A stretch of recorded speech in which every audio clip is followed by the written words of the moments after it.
Tzolis. I've spent hours watching this guy, and the first thing I can say about him is that he's a very intelligent player. He's a very intelligent player. Still, leave all those goals that people are talking about.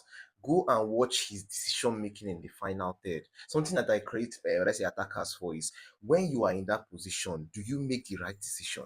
When it's time to pass, do you pass? And when you pass, which amount of power are you using to pass the ball? Are you passing so that your player can run and meet the ball, or are you just hitting the passes? Because something that's actually affected Arsenal this season is that when they have those counter-attacking opportunities, they waste most of them because of they give the wrong passes.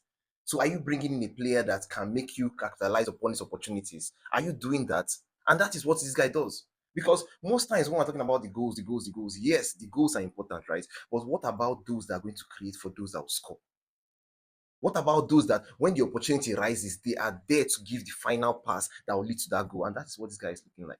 I'm not talking about the part of where he's being pedal, he can shoot any of his foot. That one is there. I'm not talking about his tracking back because most of his videos you watch, you see that his defensive contributions are actually very nice. And that's one thing if you're going to want to play Arsenal, you must really include. You have to help the defense. You have to be part of the team. It's not just about going to go and score.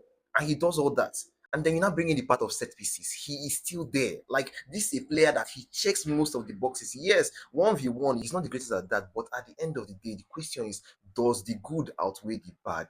And then when you look at that, this player is available for 34 million pounds. Come on. See, I'll say it again that the Arsenal cannot go wrong in this deal. It's not possible. If you are bringing in this guy, he is definitely going to be a success based on the metrics you are looking at.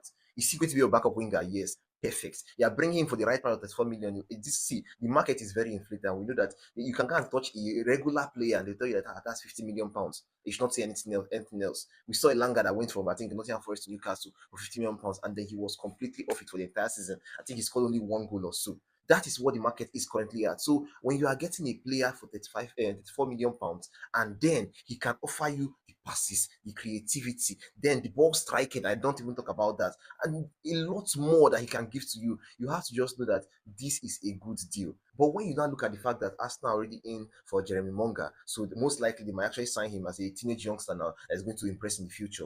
And then they are going for Tzolis now. That's already two left wing options in this transfer market. You can already know that there's only going to be one more signing, and that signing is going to be the mainstay for the left wing position. So Tzolis as a backup left winger to Arsenal is a brilliant business. 34 million, you spend that, and then you can go into the market and go and spend the big bucks on who you want to be your actual left wing forward for the starting of the season. So to me, this is all shades of good. Arsenal just for them to go in and go and complete the deal, and then we can now see that he's an Arsenal player.